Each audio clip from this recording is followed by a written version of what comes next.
The Senate Energy and Public Utilities Committee will please come to order. Clerk, will you please take the roll? Yeah. Senator Severson, Senator Nybo, Senator Murphy, Senator McConaughey, Senator Brady, Senator Anderson, Senator Rezin, Senator Van Pelt, Senator Trotter, Senator Sandoval, Senator Raul, Senator Nolan, Senator Munoz, Senator Moreau, Senator Link, here.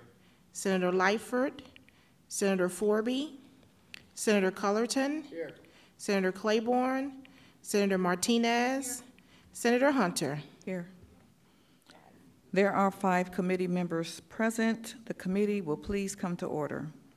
Welcome to our subject matter hearing regarding the governor's proposed July 1 suspension of the state low-income home energy assistance program. This program is designed to assist low-income households in meeting their energy cost. Today we will hear about LIHEAP from the people it helps, as well as organizations that administer the program. We have community members who receive LIHEAP assistance, as well as representatives from the Attorney General's Office, AARP, Citizens Utility Board, the Illinois Association of Community Action Agencies, the Illinois Energy Association, to discuss the purpose of the program and the likely impact of the governor's proposal. We have Julie Valling with, and I hope I pronounced her last name correctly, with AARP, Brian McDaniel with CUB, Dalitso Sulamoyo with the Illinois Association Community Action Agencies, Jim Monk with the Illinois Energy Association, and representing the Attorney General's Office, we have Sue Satter. I believe we have, well, I'll introduce, well, we have Keith Harris from the Inglewood Coalition to join us as well if he is here. Representing DCEO is Mike Hoffman. We also have members of the community here to discuss their specific situations and how LIHEAP helps them in their lives. And so I will read the witness slips. Pierre Hill, a client from Waukegan. Oral testimony, Derek Hobson, a client from Harvey. Oral testimony, no position on the merit. And Gary Dolnack from Joliet. Oral testimony, no position on the merit. And Dan Lesser from the Shriver Center. Excuse me. We have Mrs. Drummond here also from South. I'll have staff come and get her name and out. Thank you. And clerk, please add Senator Mulrow to the roll. At this time, the order of presentation, we have at this time 3 panels. So can a representative from, well, Sue Satter, Mike Hoffman, and Jim Monk please approach the bench for testimony, please. And Sue, you're first. Second is Mike Hoffman, and Jim Monk, you're last. And before your testimony, please identify yourself and proceed. Thank you. Good morning, Senators, and Excuse thank me, you. Clerk, please add Senator Murphy to the roll.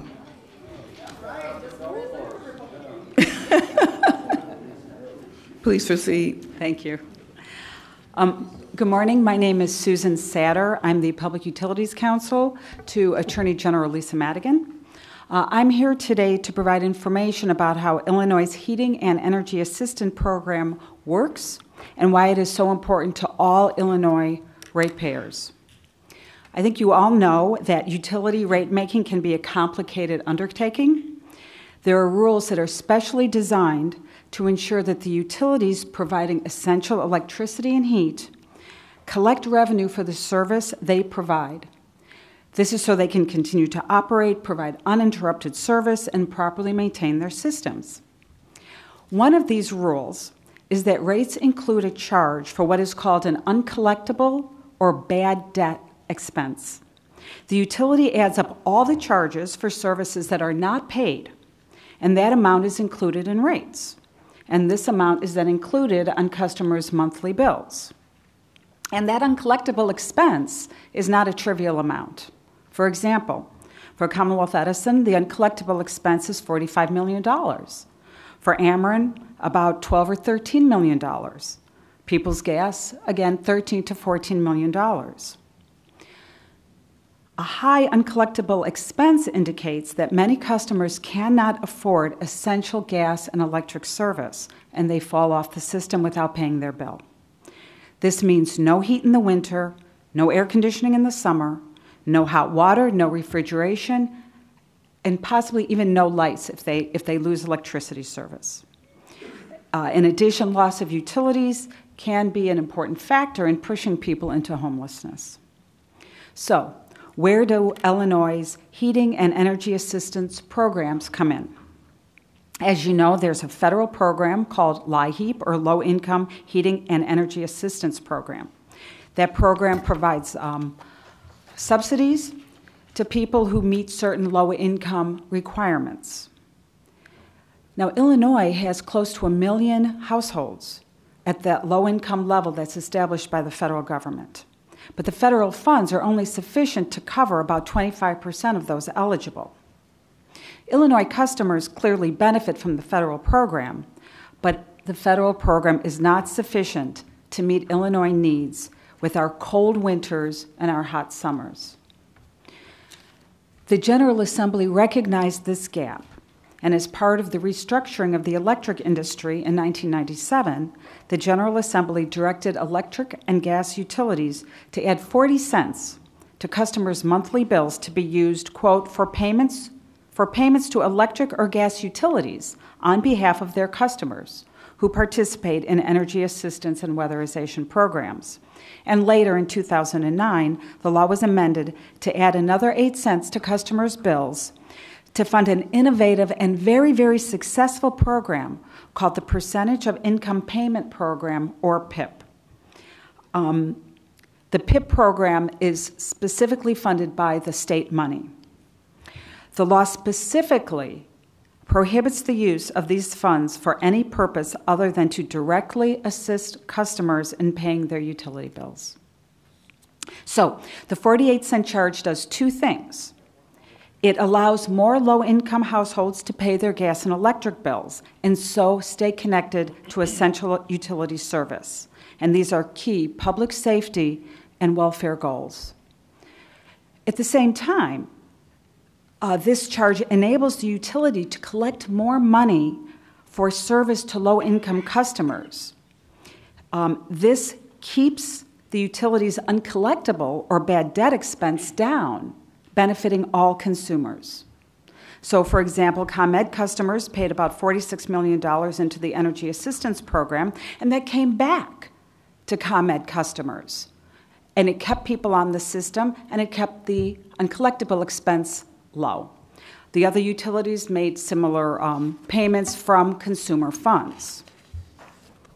So today, state Illinois energy assistance funding gives Illinois the double benefit of ensuring that all citizens receive essential levels of heat and electric service regardless of economic circumstances, and it reduces the uncollectible expense by keeping more people on the system and helping them pay their bills.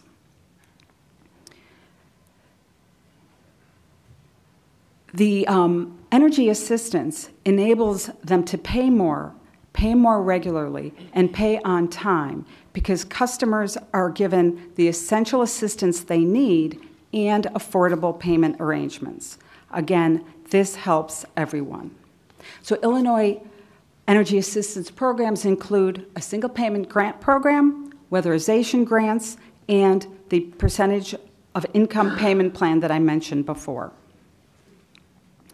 These programs are good for the recipients, they're good for ratepayers, they're good for the state. And we think that, LIHEAP works. It keeps low-income people on the system, it keeps them safe, it keeps them sheltered, and it reduces uncollectible expense. So I thank you very much for the opportunity to testify on this matter and for your interest. Thank you very much, Sue. We will take questions at the end of the panel, okay? Jim up. Thank you, Madam Chairperson, members of the committee. My name is Jim Monk. I'm president of the Illinois Energy Association. That's the trade association representing the investor-owned utilities and power generators. And today I'm here on behalf of the utilities, ComEd, the electric utility, Nicor Gas and Peoples and North Shore Gas, the gas utility, and Ameren, Illinois, and Mid-American Energy, which are combination electric and natural gas utilities. All of those companies participate in one degree or another in the state LIHEAP program that's the subject matter of the hearing. So I'm here on their behalf. The purpose of my testimony, I think Sue's covered some of the things that I was going to talk about. The purpose of my testimony was to kind of provide, number one, some background for you in terms of how the program actually operates, because the utilities that I represent are kind of involved in the program on the front end and the back end. On the front end, by statute that Sue referenced in the Deregulation Act in 1997, on the front end, we collect the money from our customers, the surcharge as it's called in the statute. It's 48 cents now for a residential meter. So people who have both gas and electric meters, as most people do, they pay 48 cents for their gas meter, 48 cents a month for their electric meter. There are also a substantial amount of money, in fact, just about half and half. Half the money that's raised by the State Supplemental Fund comes from residential customers. The other half comes from commercial and industrial customers. And the cutoff there, at least say on the electric side, is 10 megawatts. Commercial and industrial customers who use less than 10 megawatts, who have a load, as we call it, of less than 10 megawatts, pay $4.80 per month per meter. And then the big guys, the industrials that use that have a load of more than 10 megawatts, pay $360 a month per meter. So all in all, the way I was involved in the negotiations back in '97, the way we tried to set it up was the residentials raised about half the money and the commercial industrials raised about half the money. And it doesn't even out exactly, but it's very close to a mix of half and half. So anyway, we're involved in collecting that money. We collect it on a monthly basis when people pay their bills or when companies pay their bills. We collect the surcharge as utilities and we remit that to the Department of Revenue. And it goes into the fund that was created in 1997 called the State Supplemental LIHEAP Fund. And so the money is then appropriated from the fund to DCEO, who administers the program in cooperation with the local action agencies in the various counties and regional areas around the state. So that's kind of how the chain works. We collect the money, it goes to revenue, the money is appropriated to DCO, and then DCO and the LAAs, the local action agencies, administer the program, and the money then on the back end comes back to us in the form of payments on utility bills. And when you get right down to it, that's the heart of the program. It's helping provide assistance on paying utility bills. There are other aspects, as Sue mentioned. There's weatherization. There is a certain amount of money that's available for reconnection, which is always a problem in certain times of the year. People have been off the service. They need to be reconnected in order to even get on LIHEAP. So there's reconnection money, there's weatherization money, and then there's the two types of assistance. There's what we call traditional LIHEAP, which is a DVP, a direct vendor payment. The LIHEAP fund through DCEO and the LAAs pay a direct lump sum payment at the start of the heating season, usually, to the utility on behalf of the LIHEAP customer, and then that's drawn down on a monthly basis as the customers use services. And then there's the program that Sue mentioned that we started in 2009 based on the negotiations that actually Senator Lightford of the committee was the chief sponsor of that bill back in 2009, that set up the percentage of income plan payment, the percentage of income plan program, or PIP, as you'll hear it called. And that's a program that's different from the direct vendor payment where they get a lump sum. The participants there are set up on a program where they pay a certain percentage, 6% of their income. That's what they're responsible for in terms of their utility bill, and the remainder then is paid from the fund. And that the 6% obviously varies based on the income, but the bottom line is the money that the customer pays and the money that comes from the fund pays their utility bill in a similar way to what the other traditional program did, only it's designed to be a more affordable program for those who qualify for PIP. And I'm sure the advocates will tell you when they talk to you about this issue, a huge percentage of income for low-income customers goes toward paying utility bills, much higher percentage than the average income person pays. And so that's why the PIP program was developed, to try to address that issue of affordability when it comes to paying utility bills. So those are some kind of like some timeline date marks in the history of the program. And I don't know if the folks from DCO are going to tell you how many people are served, are you? Why don't you go ahead?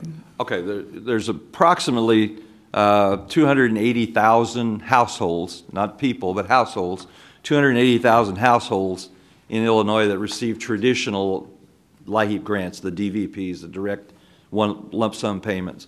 And there's a little less than 60,000 households that are on the PIP program, the percentage of income plan program. So you're talking approximately 350,000 households that receive either one benefit or the other. They can't receive both. Essentially, they can't receive both. They can be in PIP or they can take the traditional program.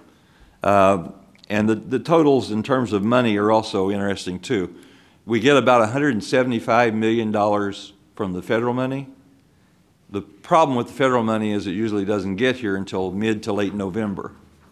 So the LIHEAP program traditionally starts with a priority period for seniors and disabled in September, and then a priority period in October for households with small children. And then in November, the remainder of LIHEAP is open for eligibility.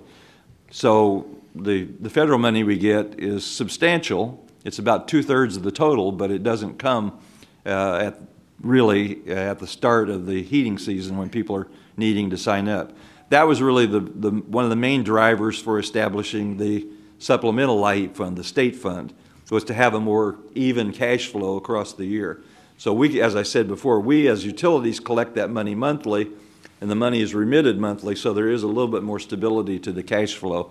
And the total on that, including weatherization, is about $86 million a year that was paid out last year in terms of benefits.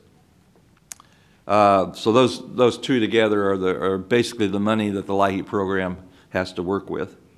Also, you might be interested to know, we talked about eligibility. The figure is 150% or below of the federal poverty level. And just to put an actual real number to that, I think the figures for a household of 4, that number, that 150% number, is about $35,000 or $36,000 a year in income. So for households that have less people, it's a lower number, but that's the figure you're looking at in terms of who might be eligible for LIHEAP and LIHEAP participation. And I think the only other thing I wanted to mention was that the utility companies that I represent don't just stop at LIHEAP. There are other programs that they do off LIHEAP that are also directed toward this particular population. I know ComEd for the last several years since the Energy Modernization Act has contributed $10 million a year toward low-income programs. Ameren has programs. All of the companies that I represent have their own programs where corporate money or voluntary money or some combination of the two is also put toward the purpose. And they work very closely with community action agencies, with community organizations, with churches, to try to make sure that as many people as possible receive assistance and support in terms of keeping their utilities on, because we certainly, as utilities, don't want to see those customers go off our system either. I think that's... Excuse me, Jim, you mentioned there were other programs that the utilities companies... Can you give us an example of what other kind of programs? I mentioned the ComEd example. I'll mention another example. Companies have voluntary programs where customers will contribute money to it. It's one of the ones I remember is called Share the Warmth. And it's kind of a voluntary fund that is set up to supplement the supplemental program, if you will.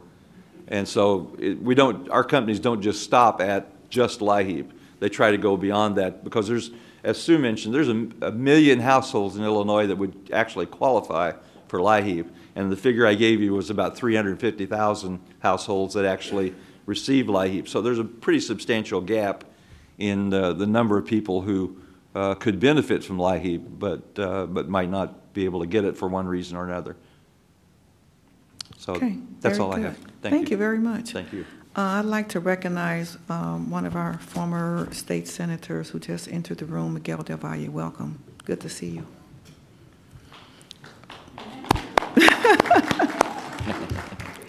Thank you. Mike Hoffman and Andrew Perkins from DCEO, please proceed. Thank you, Madam Chair. Good morning, Madam and members of the committee. My name is Mike Hoffman. I'm the Chief Operating Officer of DCEO, Department of Commerce and Economic Opportunity. And as a result of the approximately $4 billion hole in the budget that was passed by the General Assembly, the administration and DCEO have begun taking some steps to manage and attempt to balance this budget and move forward. And that results in a number of hard choices that we're making to address that $4 billion hole. And one of those hard choices is to suspend the state supplemental low-income home energy assistance program starting July 1st of this year. The federally funded Maine low-income home energy assistance program will continue. We anticipate funding for that program to remain level at about $170 million, of course, subject to congressional appropriations and approval. This time I'm happy to answer any questions, and again, thank you for the opportunity.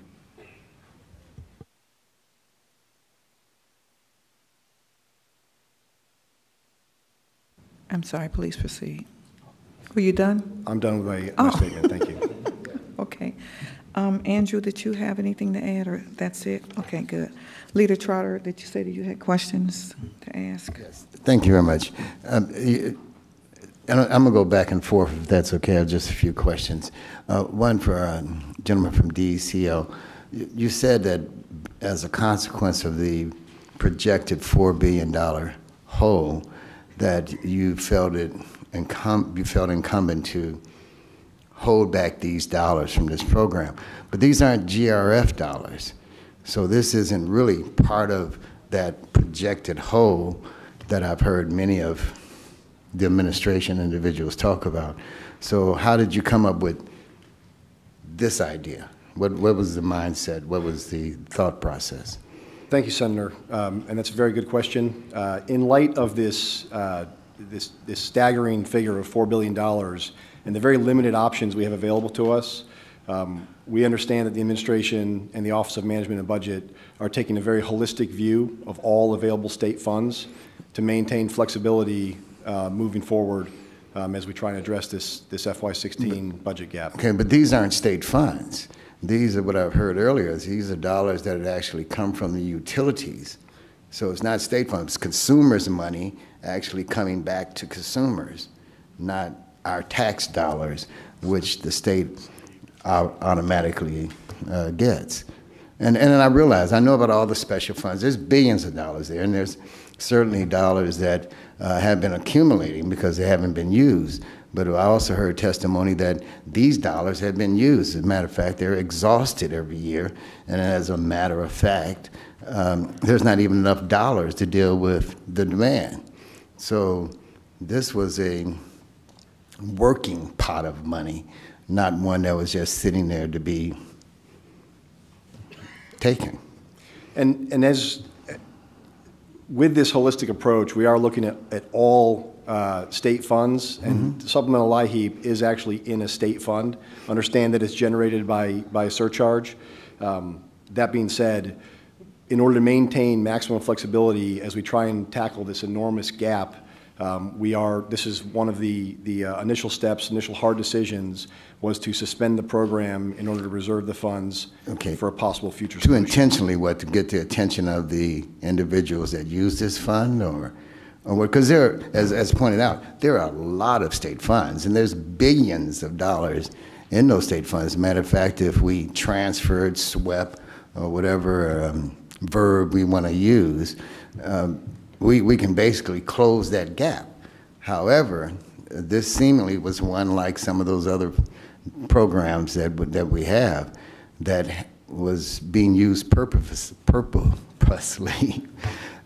going forward. So I just think that it was misdirected. Now, a question to AG's office.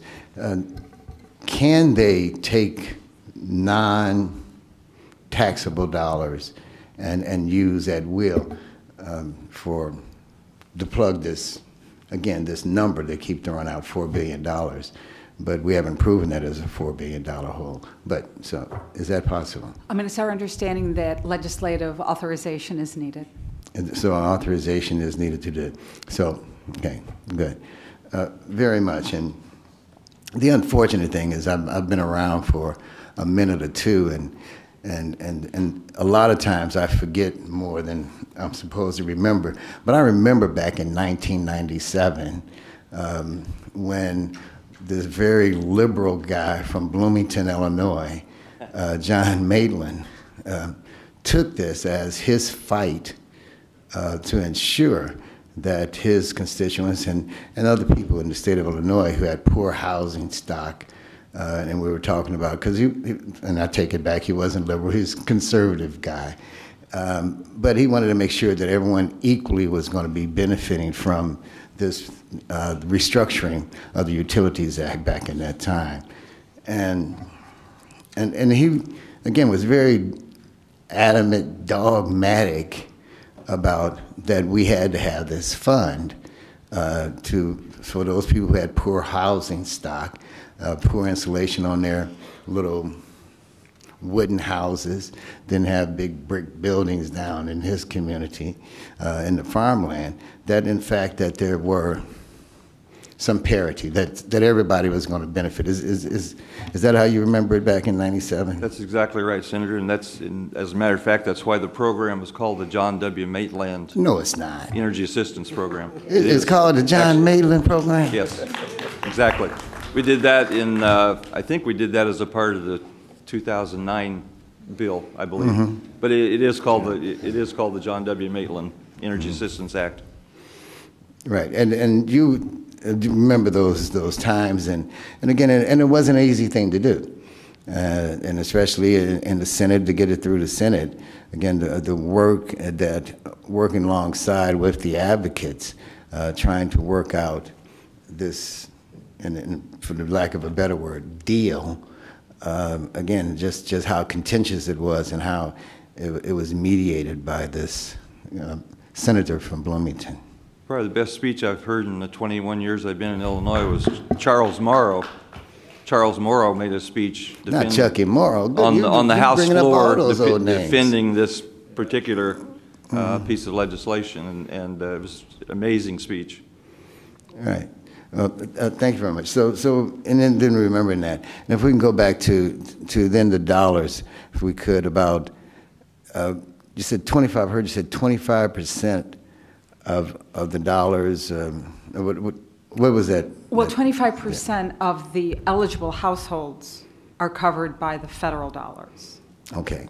And then I believe it's another 10% are covered by the state dollars, leaving Still a 65%, significant gap. 65%, you know, my little math, right? Right. So still out there of individuals not covered, but yet still DCO has felt that this should help cover this $4 billion hole, where we talked about close to $165 million. And again, my math isn't that good. I can't tell you what percentage that is of $4 billion, but it's seemingly, it's not even a cork plug in that bucket.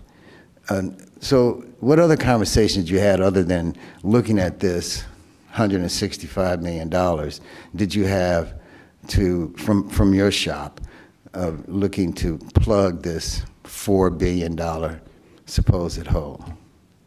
And what discussions did you have, and whom do you have them with? Because looking at part of the law that was there said, we do, with legislative authority, we have the right to modify. But it said any modifications of this plan will be made in accordance with DECO, with the established public participation procedures. So has there been a public participation in this as you're making these decisions? Thank you, Senator. I want to reiterate that the amount of supplemental state-funded or ratepayer-funded LIHEAP dollars that we're talking about is, we estimate 90 to 95 million. Oh, so it's even less than that 165. Okay, go ahead. So it's even smaller cork. It is, and however, of the initial steps announced by the governor's office of $400 million in savings or suspensions, this constitutes about 90 to 95 million dollars of that. Reiterating, this is direction from the governor's office and initial steps, and I can't speak to any other discussions moving forward. So, so in the proposed thing, and again, this is Article 5 on a right to modify. So has there been established public participation taking place, and has there been a communication with the Secretary of the Department of Health and Human Services of the feds, who, even though it's consumers' money we're using, at least your rules here says that these are some of the steps that needed to be taken. Have they been taken at this point, since Senator, we're talking about almost 3 weeks away? Senator, there is no modification. This is simply a suspension or preparation for a suspension effective July 1st. Okay. Being suspended, and not that I hate to always admit it, I've been suspended for school from a couple of times, but I always knew when I was supposed to go back. So when are you going to reinstitute this program? I don't think we can answer that at this time. I think that the duration and nature of the suspension going forward will depend on negotiations between the administration and the General Assembly and resolution of the FY16 budget. So as the substantive things that we do in the legislature are discussed, as we also discuss the budget issues, because they're two different things. So until we can get to a meeting of minds of how do we combine these two different things, you said then we're going to have this community of individuals who are going to be without heat. I mean, granted, summertime is coming, and this is supposed to be that, but I think it's been pointed out by a lot of people a lot of times, and probably hear that today. This isn't Arizona. This isn't New Mexico. So it's going to get cold quick. And so it would seem that you would have some kind of contingency plan, emergency plan. I think there is an emergency plan that is written in here. I think it was brought up that as one of the components of it. So is that suspended too? So if all of a sudden this vortex comes through in, heaven forbid, September, is there an emergency plan to deal with this so that you're going to reinstitute these dollars so these individuals who need assistance can get it? Or are we going to wait until after the vortex comes through and after we see how many survivors there are we going to institute these dollars? Senator, at this point, as I mentioned, the duration of the suspension is unknown. However, as it is simply a suspension, we are currently developing and finalizing our plan for the FY16 main LIHEAP program, and we always include a emergency contingent in that plan. But it hasn't been done yet, is what you're saying. So you're thinking about it as you're thinking about suspending all of these grants on July 1st. So we're talking about roughly 3 weeks away. Correct? And as maybe not roughly, a little over 2 weeks. And as the suspensions were just directed last week, we are now modifying our FY16 plan and trying to find the most effective and efficient way to use the remaining available main LIHEAP resources in the most efficient manner to address the most constituents as possible in the best way. All right. I mean, this year I've actually been listening a little bit more, but I think you've been talking about doing this ever since the governor's address. So this was even done when we had the massacre on the Friday, the Good Friday massacre. So this is not something you just started thinking about a couple of weeks ago when the negotiations haven't gone as hoped.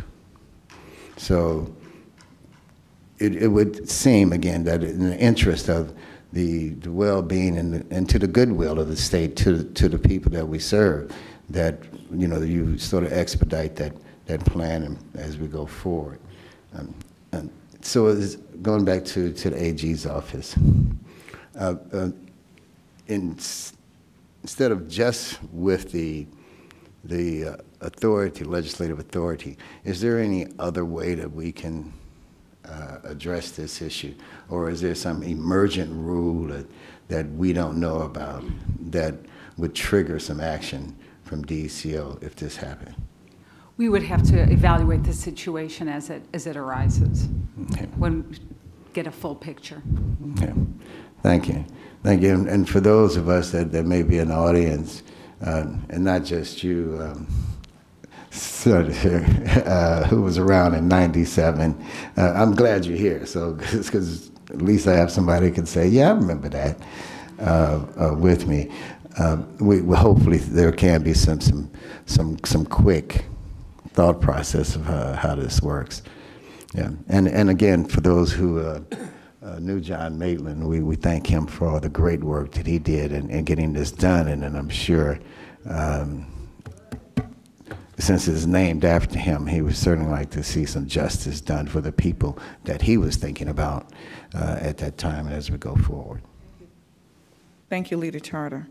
I had a question for the panel.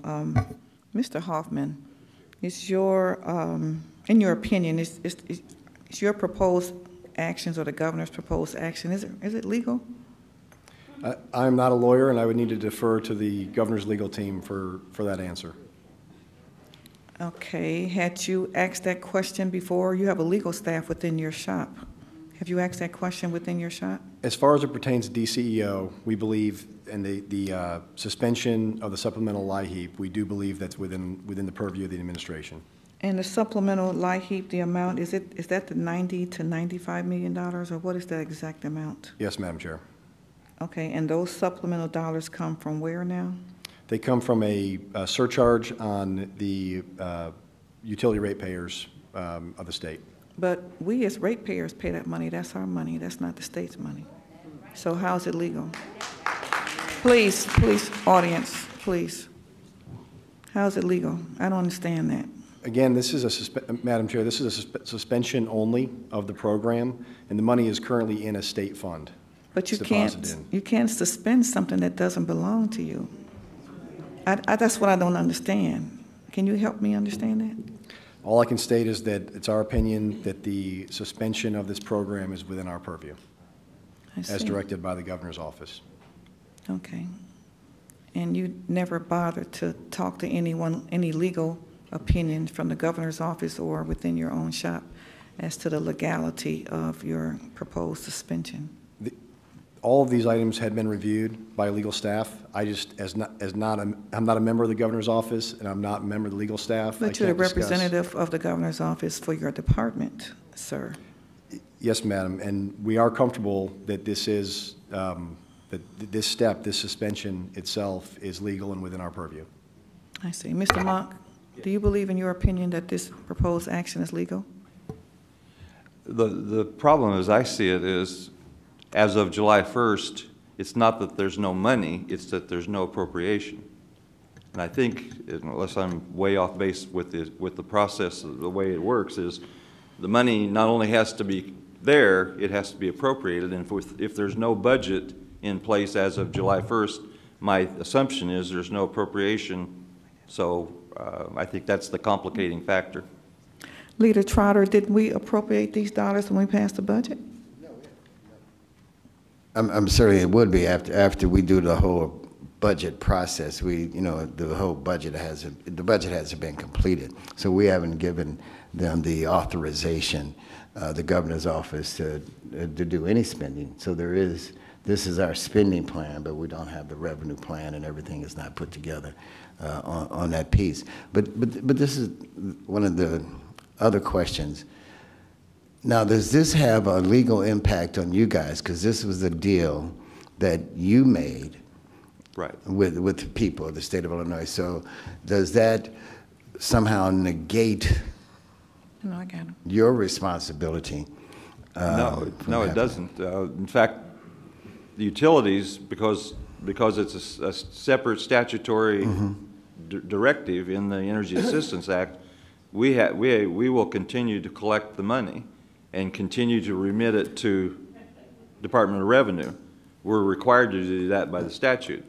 The impact, I guess, on us is we're not going to complete that circle as long as the money is not being spent. It's not coming back to us. So we're collecting the money. Yes. Just because that's an automatic thing, something that you agreed on doing, of giving the money, but it's not going to be spent because it's just suspended. Hasn't been encumbered by these individuals to spend anyway at will. So it's really not going to plug a hole. So the money's just going to sit there because it's not even doing anything. As I said, it's my understanding without the appropriation authority, it just sits there. And we have the good senator over there. That would have to be the authority we're giving them in the BEMP bill, or would it be the language in there of? Oh, but we have to send it. Remember, this is all hypothetical because technically, as you know, which certainly sometimes get caught up in the rhetoric, officially we're still in session. Because by Constitution, it doesn't end until June 30th. So we still have appropriate time. I know everyone likes to say this is overtime and how you enjoying Springfield in June. Well, that's part of what we got elected to do. So it's just we're taking a few more days than this year to get it done, and so going forward. But so we will send that over to them. And thank you for that information. So the money is still coming, just not being. We'll continue to. It amounts to about between $8 and $9 million a month that we collect and remit to the Department of Revenue. Right. So even I know I was talking about the polar vortex, but I didn't mention. But part of those dollars also bought air conditioners and stuff for individuals as well, for those who signed up, especially for the elderly who suffered during that time. So thank you. Thank you, Leader Trotter. He is our in-house resident expert on the budget, so I have to always refer back to Leader Trotter. Ms. Satter, is this action, in your opinion, legal? We have not reviewed it at this point, so again, we would have to go back and look at all the all the circumstances, and before we could issue any kind of an opinion. And I can't do that just sitting here today. I would like you all to review this entire matter officially, and if I need to follow up with a letter, I will, and make us aware of the legality of this proposed surcharge suspension, because the surcharge is a tax, and as Mr. Monk indicated, dollars are going to continue to be taken out of all of our utility bills, regardless of whether there is a suspension or not. And I'd like to know, is this action legal or not, please? Okay, so we'll get back to you. Thank you very much. Are there Senator Murphy and next Senator Morrow? Thank you, Madam Chair. I guess the first thing I'd like to touch on is the implication, I think, that was out there that somehow this was targeted at, politically. Somehow this was a political cut in some way, shape, or form. And the implication being that, the governor is putting pressure on specific legislators with this cut. But I think it bears noting that when the Senate set out to replace the $26 million in reductions that were made on April 3rd, the quote-unquote Good Friday cuts, the Senate actually passed a bill that authorized, on a bipartisan basis, that authorized that the $26 million that was going to be reinstated for autism and other funds was able to be taken out of the supplemental IHEAP, the state supplemental IHEAP fund. So in fact, it isn't just the governor that has looked at this program and thought it was an area where we had the opportunity to get budget relief from. On a bipartisan basis, it was the entire Illinois Senate that made that determination. Is that correct? Yeah, that's correct. One of the other things that I noted, I remember 1997 fondly as well. I was not in the Illinois Senate at the time, but I do recall that unlike now where we have a $4 billion annual budget deficit, we have $6.5 billion deficit going. The budget that was passed that still hasn't been sent to the governor is about another $4.5 billion $4.4 to $4.3 billion deficit, in stark contrast to 1997 when we were running a surplus. If we were running a surplus today, would DCEO be recommending cutting this program? No. But in fact, obviously we're not. And what happens next year, say we get to March, and we have a budget that was just like last year. Last year's budget was actually only about $1.6 billion out of balance. And we had to do substantially difficult things in March and April to try to make that math work before the end of this fiscal year. So last year, we had to do hard things to make up a $1.6 billion hole. This budget that still hasn't been sent to the governor, but that passed both chambers, is about $4 billion out of balance. What sort of really difficult things are going to have to be done next year? I mean, isn't this what you're doing as difficult as it is in anticipation of the fact that if you get stuck having to run a budget that spends more than we take in, you need to have cash flow to manage that, don't you? Senator, it's our opinion that all of these are hard decisions that we're making now. None of these are taken lightly or without regard for the impact. If we don't take these hard decisions now and go into the year with a manageable, balanced budget, then next spring, I don't think we'll even have the option. I think we'll have impossible decisions to make if we're facing that $4 billion gap. And if in fact there's an ability to strike a deal and get compromise on some of the reforms that were there, there's also the opportunity to put together a budget that maybe avoids this very cut as well. Isn't that why we're still kind of at loggerheads, because we don't have the types of reforms to support Senator Murphy, a budget like this? But it goes to why we don't have the budget. But we need to stick to the item. That's fine. That's fine. I'll move on. One Thank final you. point on the legality of this. How is this any different than any fund sweep from a legal standpoint that has been done by this General Assembly for years? You had dedicated money being paid into a state fund allegedly for a dedicated purpose that theoretically wasn't ultimately spent on that dedicated purpose. That is precisely the definition of a fund sweep, which I believe the Supreme Court has said is is legally authorized. Now, to take the money would require legislative involvement, but I don't see. And I'll be interested as well to hear the Attorney General's opinion on it when that analysis is complete.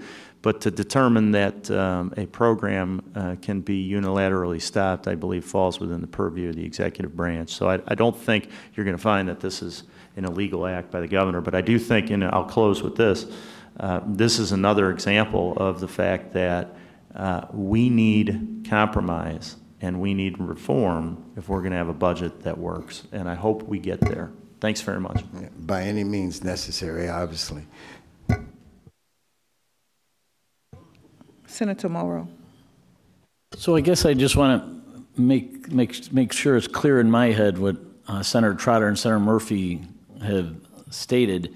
So we got this surcharge that the utility company is collecting, and the purpose of which is to take care of people who need heat, air conditioning or electricity. Basically, that summarizes the program. Mr. Hoffman?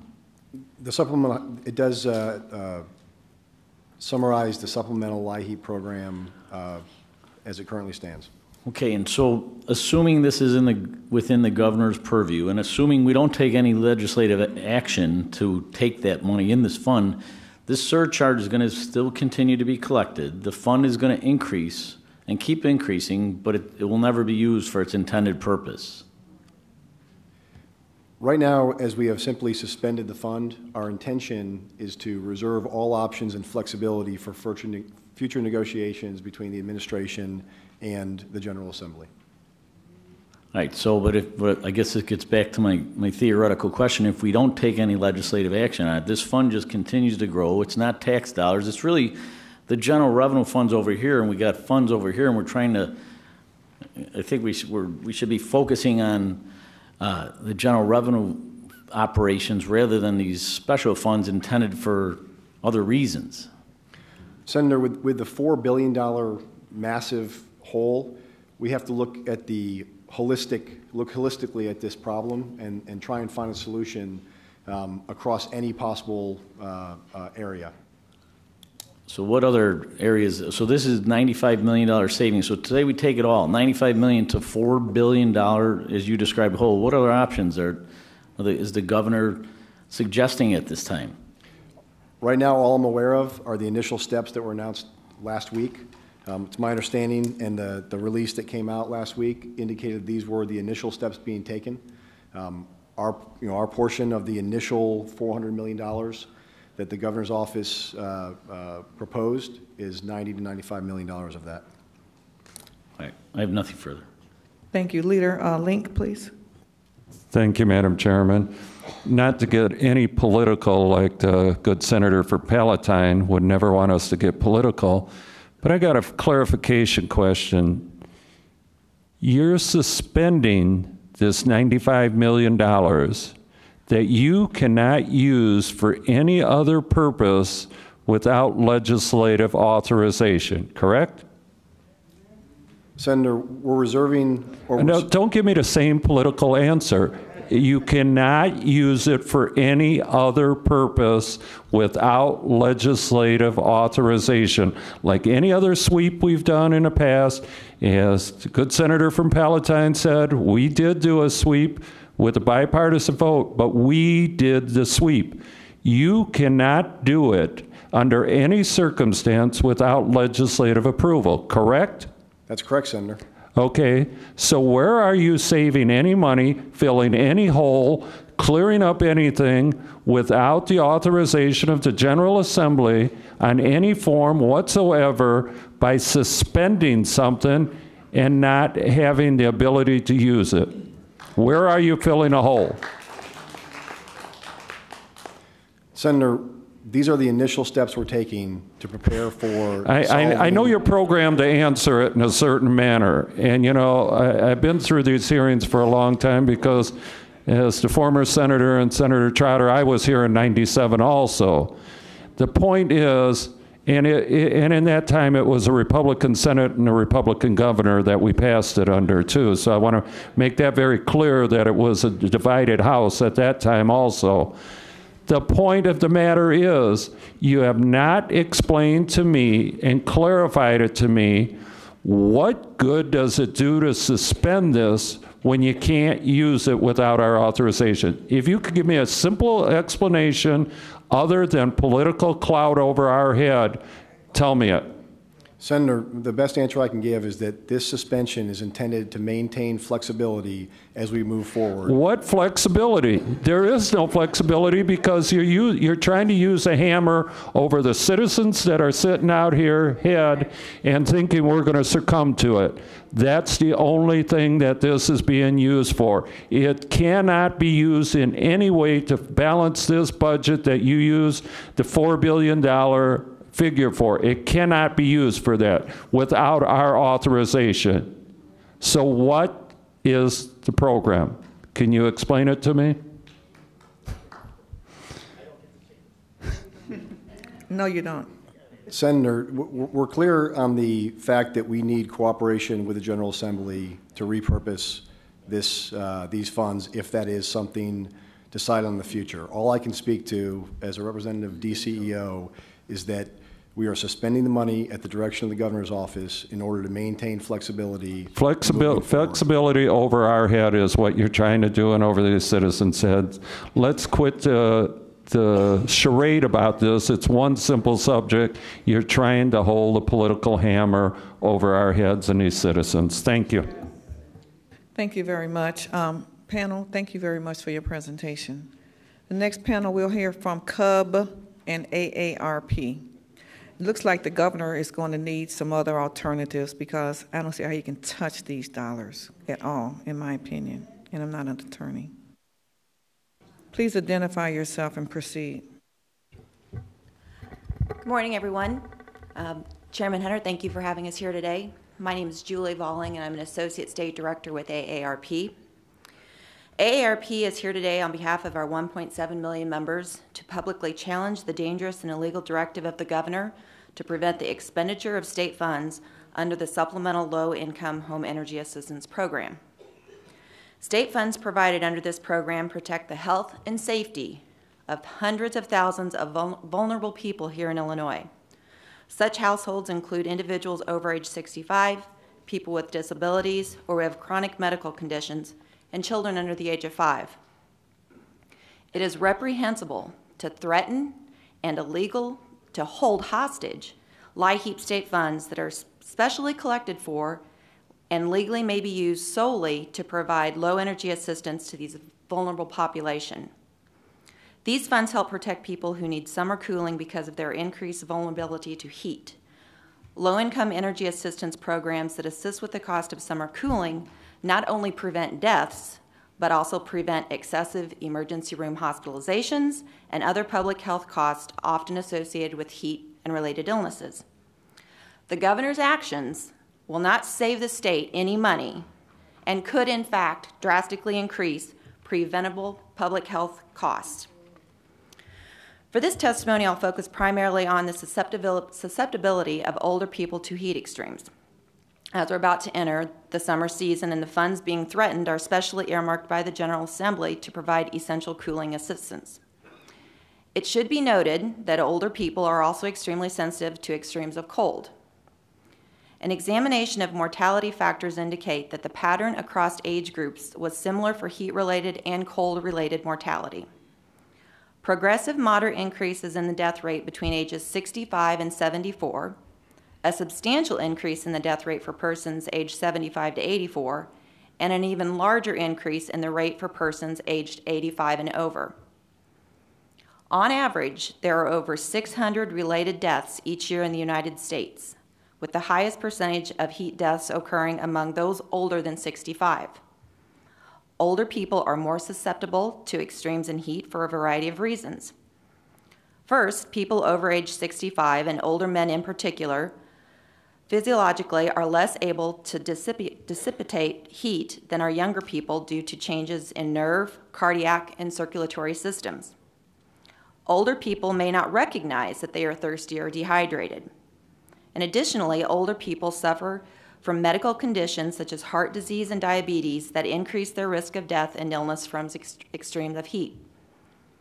Individuals with altered mental status, psychiatric conditions, or who suffer from neurological conditions prevalent among the elderly, such as Alzheimer's disease and Parkinson's, prevent them from caring for themselves. These are also at risk. Older people are also more likely to take prescription medicines that impair the body's ability to regulate its temperature or that inhibit perspiration. Social isolation of older people, many of whom live alone and lack access to transportation, is associated with an increased risk of death from extreme heat. Finally, people with lower incomes and minorities consistently face the highest risk of heat-related deaths. Importantly, there is a high correlation of heat-related sensitivities and death among people in need of assistance, such as through services from visiting nurses, housekeepers, Meals on Wheels programs, etc. These services, unfortunately, though, are also within the governor's crosshairs. In addition to threats to cut statewide heat funds, he proposes to cut eligibility for the community care program, which provide essential services to protect older people's health and ability to live in the community rather than in more expensive nursing facilities. AARP is working with the coalition to prepare a challenge to the governor's community care program cuts as well. The Center for Disease Control recommends that low-income energy assistance programs be implemented to protect those who are most vulnerable to extremes of heat. Air conditioning is the most important protective factor against heat-related illness and death. It has been estimated that more than 50% of the over 700 deaths that occurred during 1995 alone in the Chicago heat wave could have been prevented if each home had a working air conditioner. Unfortunately, many older people cannot afford their monthly utility bill, which consumes a disproportionate share of their limited income, sometimes up to 30%. As a result, older people may opt not to use their air conditioner, even if they have a working one, for fear that their electricity will be disconnected. Other measures to protect older and vulnerable people from the health impacts of extreme heat are simply not as effective as energy assistance to pay for air conditioning. Providing fans alone is ineffective to protect against heat-related death and illness.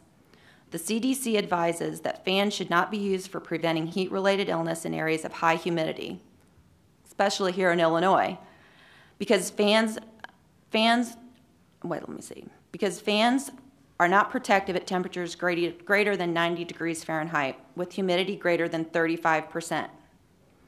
The increased air movement has been associated with heat stress when the ambient temperature exceeds 100 degrees Fahrenheit. In other words, giving an older person a fan to cool off in extreme heat is akin to cooking a roast and using a convection oven. The CDC also warns that merely operating cooling centers is ineffective to protect against extreme heat because there are significant barriers, particularly for the most vulnerable, to accessing them. These barriers include lack of transportation, safety issues, stigma of public shelters, their inability to bring pets, and the limited operating hours. For example, in Illinois, we have approximately 120 such centers statewide, and many of them are only open from 8:30 a.m. until 5 p.m. Monday through Friday. In any event, the people most susceptible to heat-related death may be unable to leave their apartments due to frailty. The governor's action is not only highly and unforgivably dangerous to the health of older and vulnerable residents, it's also illegal. The governor's office does not have the authority to order the Department of Commerce and Economic Opportunity to withhold special state funds that are collected specifically to fund the supplemental low-income energy assistance program that may be used to benefit participants in the program. When the General Assembly amended the Energy Assistance Act to establish the Supplemental Low-Income Energy Assistance Fund, it required covered utilities to assess each of its customers' accounts a monthly energy assistance charge. The Act specifically provides that such charges collected shall not be used for any other purpose than to directly assist customers. It also directs that the Department of Revenue shall deposit into the Supplemental Low-Income Energy Assistance Fund all monies remitted to it. The Act further provides that the Department, upon receipts of monies authorized pursuant to this Act for energy assistance, shall commit funds for each qualified applicant in an amount determined by the Department. Thus, neither the Governor nor the Department has discretion to withhold the Supplemental Low-Income Energy Assistance Funds. Finally, the policy declared by the General Assembly is clear. The state should utilize all appropriate and available means to fund this program, and to the extent possible, should identify and utilize sources of funding which complement state tax revenues. Thus, it is clearly contrary to statute for the Department of Commerce and Economic Opportunity to withhold the funds collected by utilities and remitted to the state for anything other than a supplemental low-income energy assistance program. Further, it is improper for the state not to commit the funds upon receipt for the use of the program participants. Moreover, the governor has not issued any publicly disclosed order that can serve as a legal basis for this action. Other than the June 2nd, 2015 press release, AARP has been unable to identify any official communication to DCEO that would even purport to give them the authority to restrict the use of the specially collected and restricted state funds. Moreover, the governor appears to have rescinded the procedures established for agencies to follow in response to Freedom of Information Act request, casting significant doubt on the ability of affected low-income people to obtain information necessary to protect their rights and their health. AARP believes that the obligation to use the funds as required by statute is enforceable in a court of law. We urge the governor to withdraw the reprehensible and illegal threat to restrict the use of state funds and avoid a protracted legal battle, which will also increase costs to the state instead of improving the state's financial situation. Lawlessness is no way to settle budget disagreements, and the most vulnerable residents in the state should not be casualties in the budget battles. Thank you very much. Thank you very much, Julie. We have Tony Euskaias from BlueRoom.com will be broadcasting and videotaping today. Brian, please proceed. Thank you very much, Madam Chairman and members of the committee. I'll keep it short. I think Sue, Julie, and Jim did a wonderful job of giving you the basics of LIHEAP. I know there's people from the community here, and I'd much rather hear their voice than mine anyways. I'm with the Citizens Utility Board, CUB. We believe electric and gas are essential services, and it's not hard to see there's people struggling all over this state and all over the country for that matter. I just want to drive home the point Sue made earlier, that is, when people can't pay their utility bills, we all end up paying them. And so that's just the way utility system works, right? You know, the utilities have to get that money from somewhere. Their shareholders aren't going to eat it. And so when people can't pay their bills, it's transferred over all customers. And so really, LIHEAP is an investment to help keep those, uncollected amounts low and to keep people from freezing in the meantime. That's really the point of LIHEAP. So I also say the state supplemental fund that's been, they're talking about suspending that, as you heard, serves the percentage of income payment plan. We feel that's been a wildly successful program, and we'd like to see that continue. At the end of the day, we believe LIHEAP ought to be funded at the levels that it's, that are being collected from ratepayers on their bills currently. And I'll leave it at that, and I thank you very much for your time. Thank you very much, Brian, for your testimony. I had a question for both of you. Brian, I'll start with you. Do you know of any other states that has eliminated their LIHEAP program? I don't know off the top of my head. But you haven't heard of any proposed? No, states? I haven't heard of any, no. What Senator, about you, there are some states that do not have a state supplemental portion of the program. Okay. Those states, though, are generally states that have a much more controlled climate, a state where there isn't excessive heat or excessive cold. Mm-hmm. And that's one of the reasons that I believe, states such as Illinois implemented the supplement, was because of the extreme heat and cold factors that we face every year. Okay, good. Committee members, do you have any questions? No, I have one comment, though, Madam Chairman, and that is I've heard that they have done something similar like this in Ohio, and right now that's being actually challenged, not necessarily by the community at large, but by the utilities, because that was part of their maintenance of effort in trying to address or the high cost of energy. So with them, these dollars not being used for that purpose, they are out of compliance to trying to attain those kinds of things. So there is something going on in other states. Senator Murphy, you have a question? Just real quick, it's my understanding that we're actually one of 8 states that have a state supplemental LIHEAP. Are there 42 states that do not have the state supplemental LIHEAP? Senator, I'm not certain on the numbers. I thought the numbers were higher than that. I thought there were 20-some states that had an additional fund. How it's funded exactly, I'm not certain, but I'd be more than happy to get that information to you. Thanks. Any more questions from committee members? Thank you very much. Appreciate your coming. Okay, we are going to, our last panel is going to be consumers who have expressed an interest to Community Action Agency and the community customer stories. Please proceed. And please identify yourself.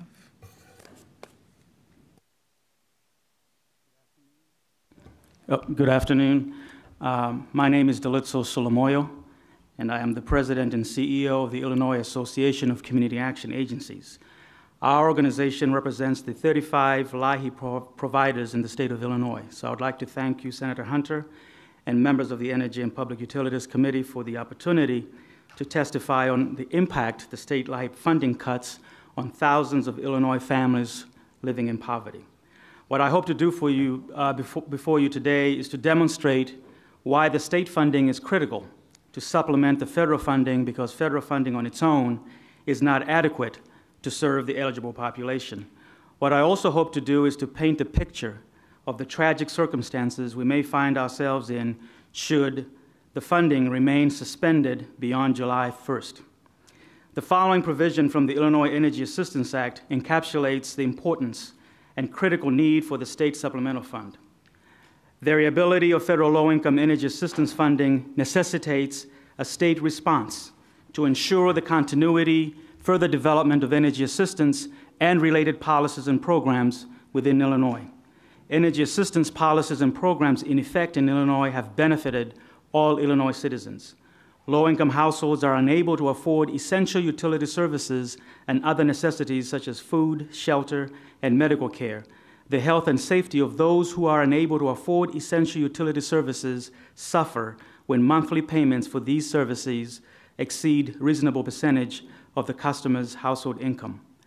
As acknowledged in the statute, which authorizes the state supplemental fund for LIHEAP, there are thousands of households who live at the economic margins of our society who find it challenging to afford their utilities.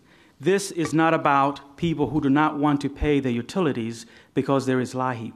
This is about hundreds of thousands of households who simply cannot afford to pay their utilities because their incomes are too low to afford these utilities. This is about families who have contributed to our society and now have retired and live on fixed income. This is about working families who are still poor and need LIHEAP to be part of that safety net so they too can have a chance to climb into the middle class.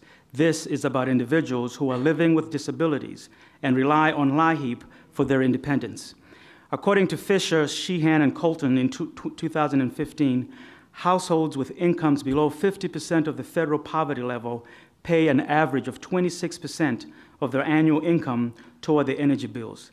This is due to the fact that there are many cases in which low-income families have no other option but to reside in substandard homes that are not energy efficient due to their limited income. The following is an example of a household in Will County, which helps to demonstrate the utility affordability gap for low-income households. This is a household of a person with disabilities whose income is $721 per month. Their rent is $347 a month. Utility expenses without the percentage of income payment plan, which is under suspension, effective July 1st, would be 37% of their income, or $266 per month. So in other words, without the PIP, after paying for housing and utilities, this household would only have $108 a month left to pay for insurance, medical expenses, transportation, groceries, and other necessities. The state LIHEAP program is critical, a critical component of Illinois' safety net for the working poor and households in limited fixed incomes. Suspending or redirecting the state LIHEAP funds for other purposes will put many thousands of households at risk for their health and safety because they will not be able to afford utilities for their homes. We have had families, particularly in the cold months, sometimes resort to dangerous and desperate means to keep their homes warm. LIHEAP has been the intervener that has ensured their health and safety. There are also operational issues that I think would need to be discussed, which will be affected by the suspension or redirection of the LIHEAP funds for other purposes. In Illinois, the LIHEAP program prioritizes services to the most vulnerable households. We do that by beginning in September 1st, serving households that have seniors and persons with disabilities. Those households can begin to apply for benefits. In October, we then begin to focus on households that have children under the age of 6 to begin to apply for benefits. And then in November, we open the program for open enrollment. Our agencies started to run out of both federal and state funding in March, which was 2 months sooner than projected. This was due to the high demand for the program. And by the end of March, we had over 70 counties that were out of both federal and state funding. So by the end of May, many more of our agencies have exhausted both federal and state funding. Thousands of low-income households who are eligible for services have not been served due to many of our agencies running out of funding early. Federal LIHEAP dollars are allocated to the state of Illinois in mid to late October and sometimes November. There is at least a 3-month lag time between the receipt of federal funding and when the program application period begins in September.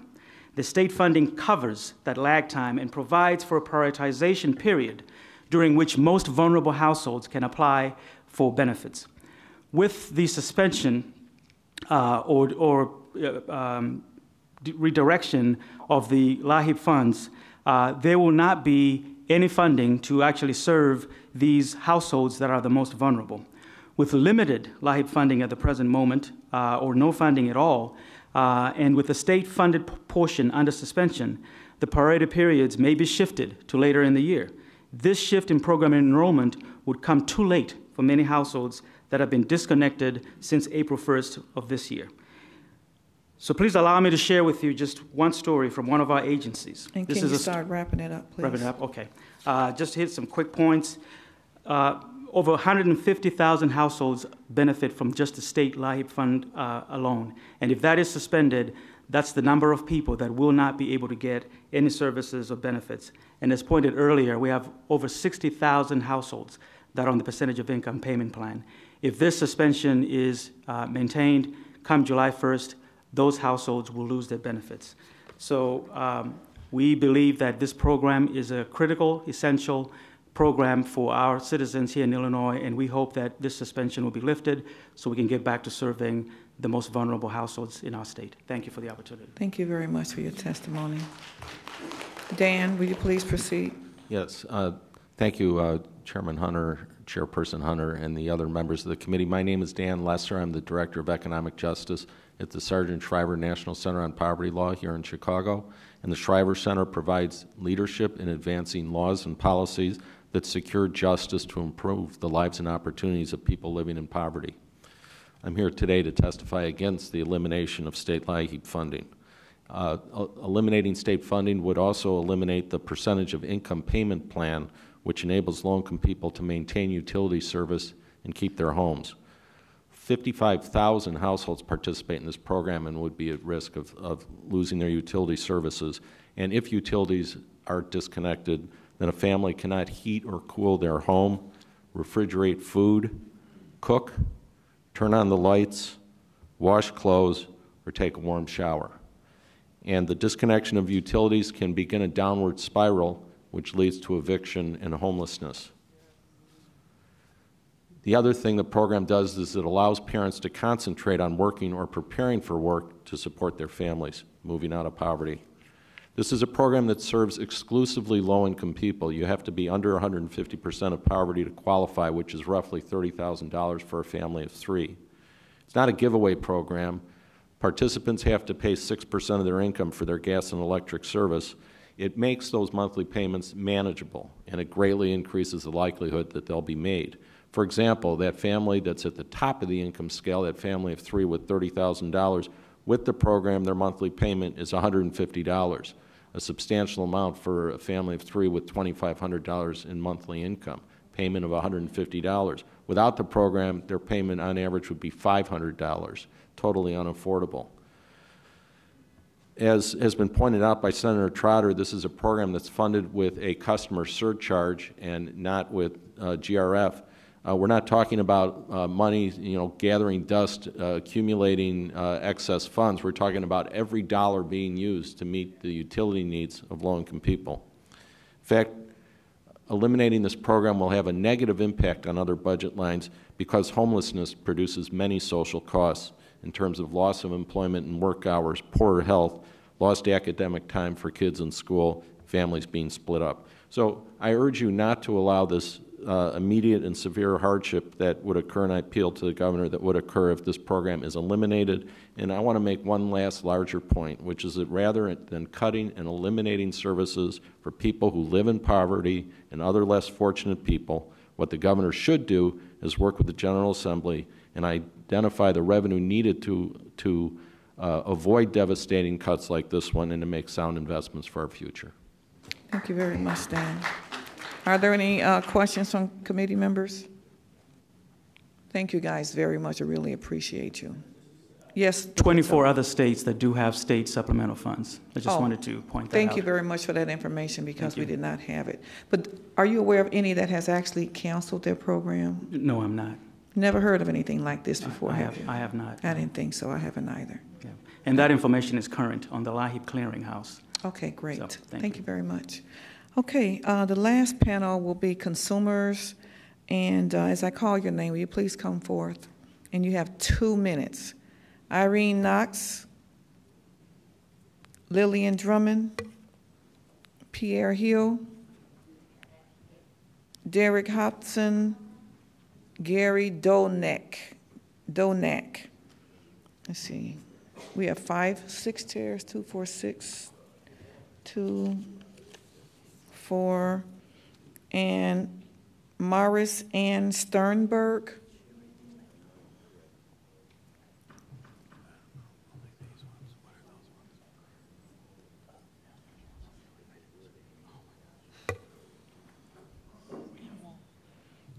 And Benson Wong. Please proceed. And as they're coming, let's see, Ms. Knox? Who is Ms. Knox? Is she coming? Are you coming, Mrs. Knox?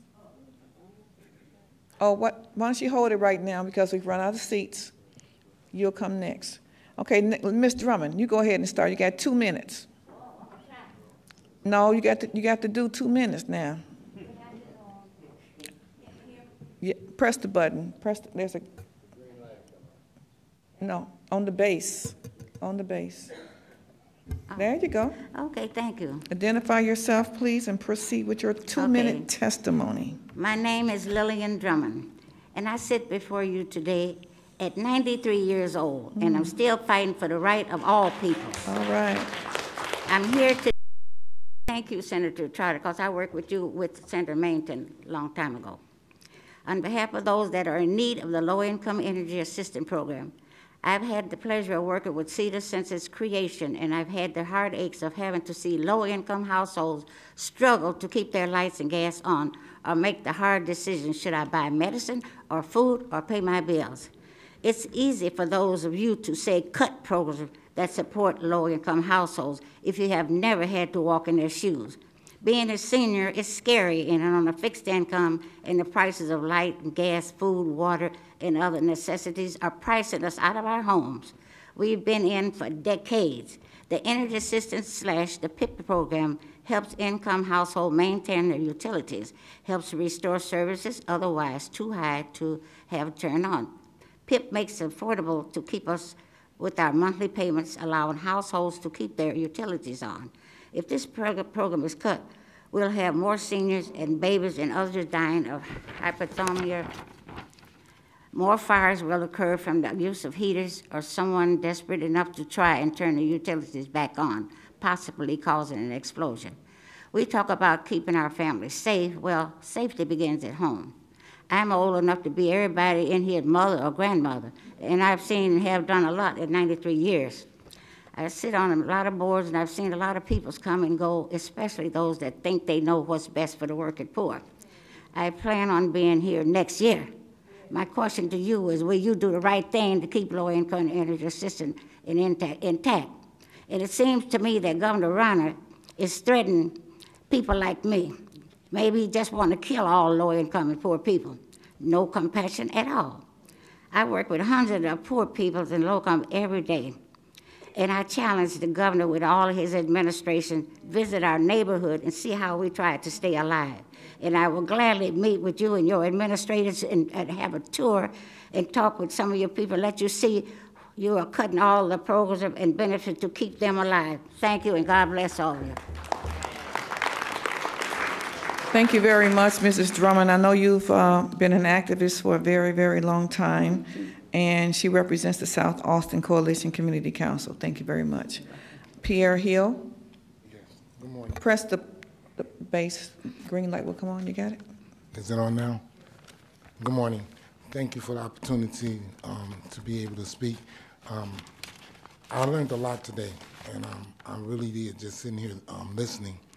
I'm receiving help right now from Community Action Partnership in Lake County with the PIP program, and it's helped me not only as a veteran, it helps me because I suffer from seizures, and it's very important for me to be able to get this service that I receive.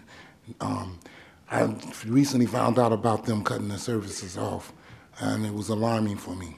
But the thing that I learned today was, the educational was, is that I didn't know who funded it, where the funds came from.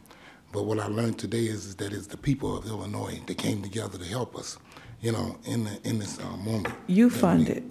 Okay.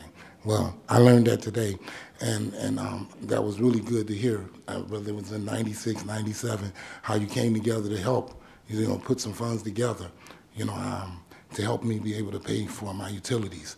And that I'm truly thankful for.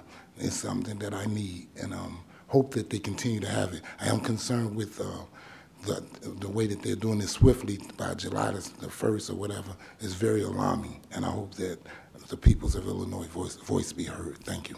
Thank you very much. And thank you very much for your service. Derek Hobson. Yes, my name is Derek Hobson, and I received services from Community South Development Center, the CEDAR program, for many years, and this year it was cut off short in March when it's supposed to run through May, and I wasn't able to receive services because of that. Also, will be very disenchanted if the summer program doesn't continue this year, because I have a lot of medical issues right now, and I'm also a senior and disabled, so I really need the help of those programs. Thank you very much. Thank you very much, sir, for your testimony. Mrs. Sternberg, press the base, the button, the green light will appear. There we go. Thank you. My name is Marisanne Sternberg. Excuse me, I work the various low-income programs, CEDA, SNAP, LIHEAP, the works through Congressman Dan Lipinski's office, 3rd Congressional District. I see people like me every day in all of our offices. I am not necessarily considered a minority, except that I'm a woman. I have diabetes, I have a heart condition, and I live on $720 a month. You take away our LIHEAP. Now, I have seen people who did not, the summer program ended 1 year in 2 days. We had dead people in our community. If you take away the winter program, we are going to have more people dying because they don't want to use what utilities they can get together because they're afraid that they won't be able to get the bill paid. And this goes again right into food. I have a diabetic diet that I must support. And my SNAP benefits have been cut twice since the first of the year.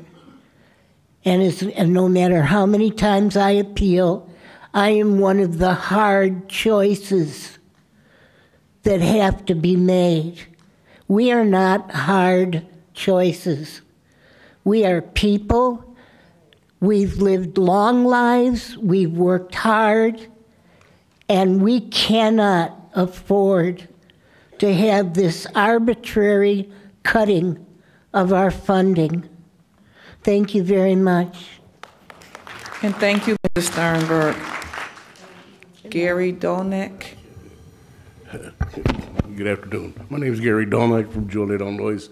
What the program it did for me is help me out in, as far as being diabetic, having asthma, and what little income that I do get by the time to pay bills and do co-payments and extra medications I have to buy out of my paycheck. I mean, the program has helped me out, do that, and then whatever little money that I have left over, I mean, it feels good to go to a show or get a box of popcorn or, get out of the house for a while, and I mean, if they cut that program off, I mean, just like she said here, there'd be a lot of, people need that air conditioning and heat and, for the winter and cooling for the summer.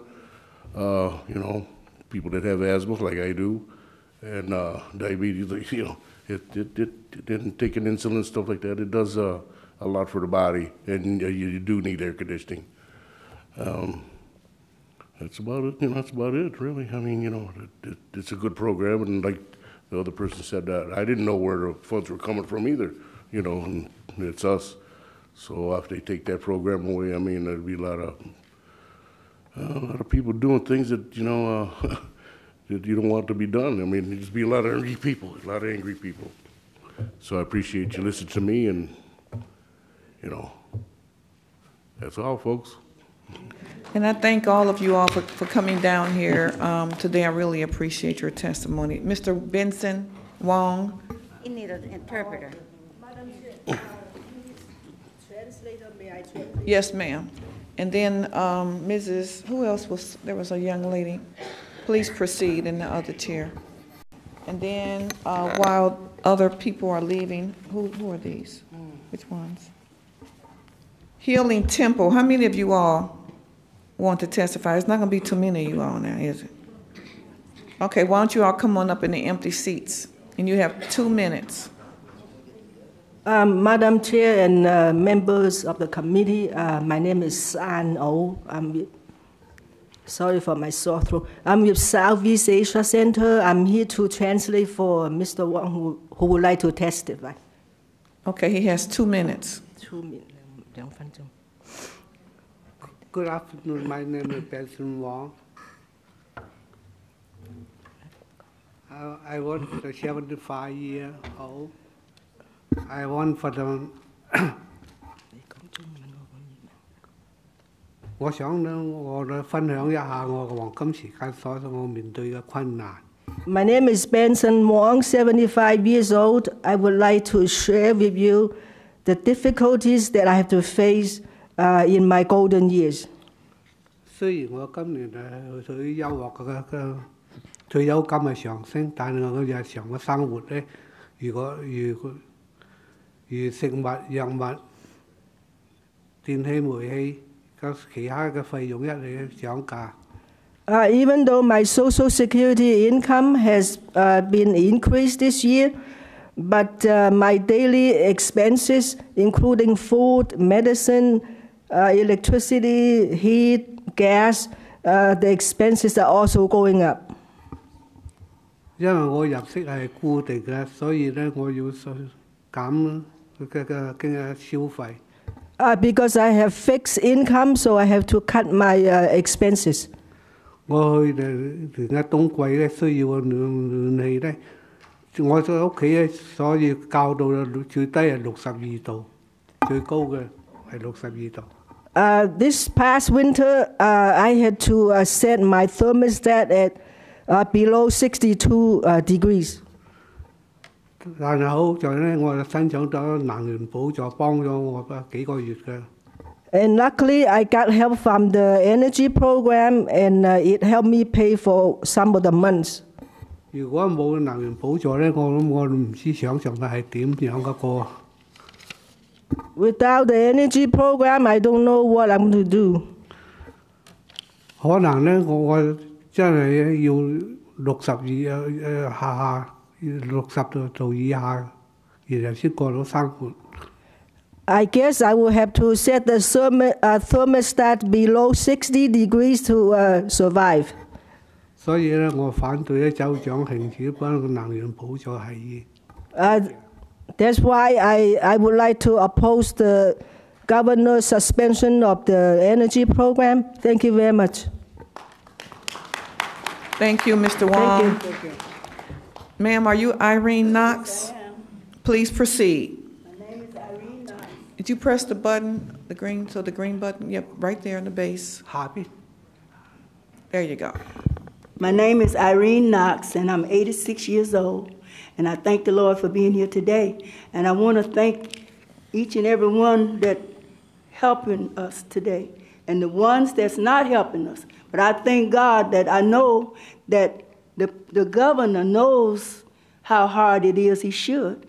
With the poor peoples, if he don't know, right now he should just look around and just see. Because I came from a long ways. I'm from Louisiana.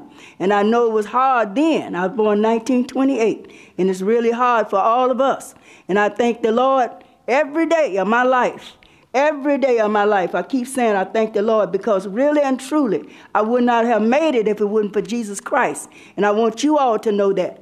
Because really it's hard for us older people. I live in the Humboldt Park area, and I've been there for ever since 1981. And I thank God for that. And I need the help right now. We don't need it after a while. We need help right now for all poor people. Really and truly, we need it. And we need Jesus also.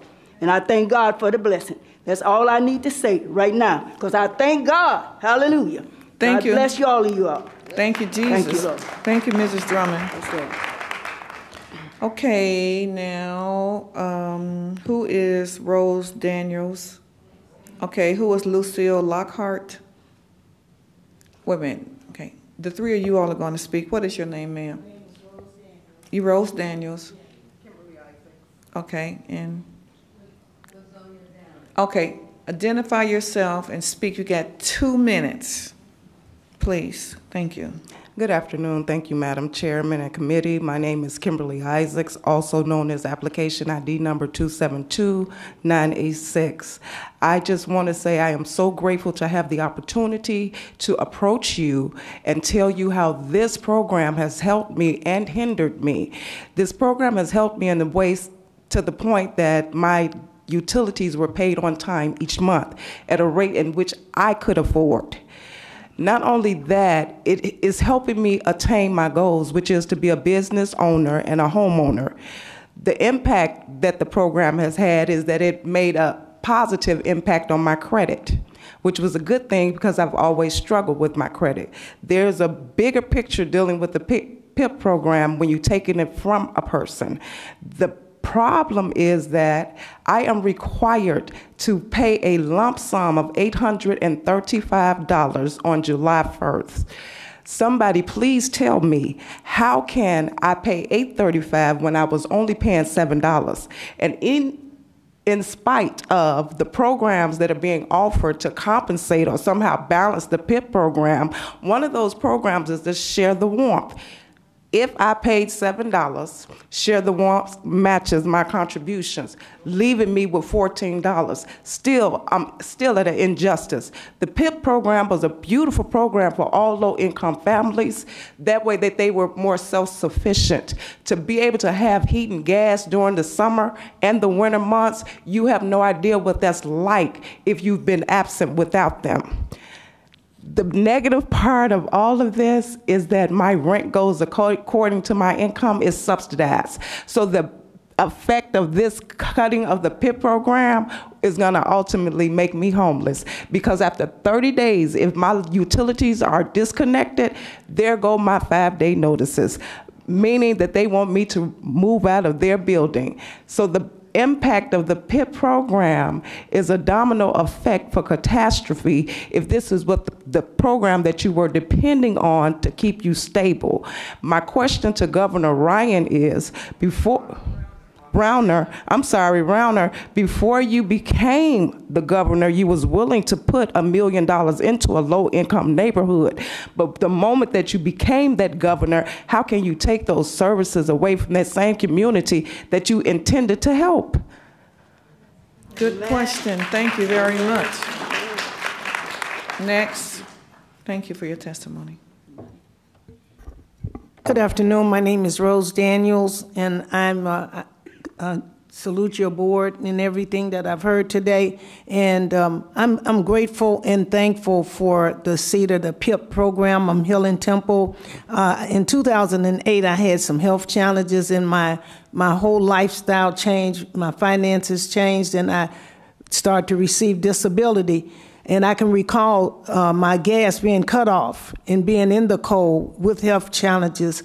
So I'm thankful for the program. I'm thankful for the PIP program. I'm thankful because I'm a mother, I'm a grandmother, I'm a great-grandmother, and that program has given me the type of assistance that I need to help myself for the finances that I receive now. So without the program, it would probably put me in a harm's way of not having light or gas. So I'm thankful for that. I can recall my mom being in a position in 2008 where she got too warm because she didn't have air, and she had a heat stroke, and from that my mother died. So it's very important that we as elders, senior citizens, can stay cool in the summer, in the hot days, and warm in the winter days. Yesterday, I know I got too warm because I didn't have a fan or a air conditioning in place, and I became very lightheaded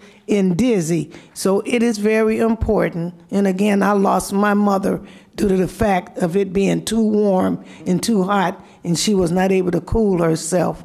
So I thank God for the program, and I pray that the governor does not have his way to take away what we so desperately need. Thank you. Thank you, Madam Chair Lady. Thank you very much for your testimony. I'm sorry for your loss. Next, ma'am. Dan Lee, and I'm happy to be here. So far, I have learned a lot. That's why they always say you're never too old to learn. I learned today, but I'm also shocked. I'm shocked that the governor could come in and want to stop and cut these programs that us seniors really need. Especially when you got people like me. I'm a diabetic. I'm a heart patient. I've had a couple of heart attacks, but thank God I am here.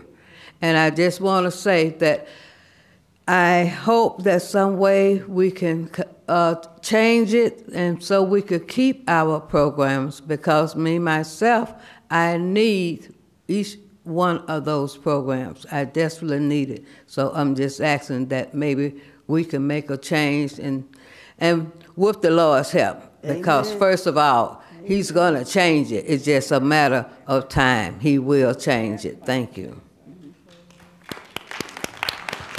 I thank everyone for coming here today. The purpose of this hearing was because we were concerned about the proposed cuts. We knew that some of you were aware of the proposed cuts and other people were not. So therefore, we, being responsible as we are, decided to pull experts together so that they can come and educate not only you, but educate us as well. And it appears as though we've done that. We've accomplished that goal here today.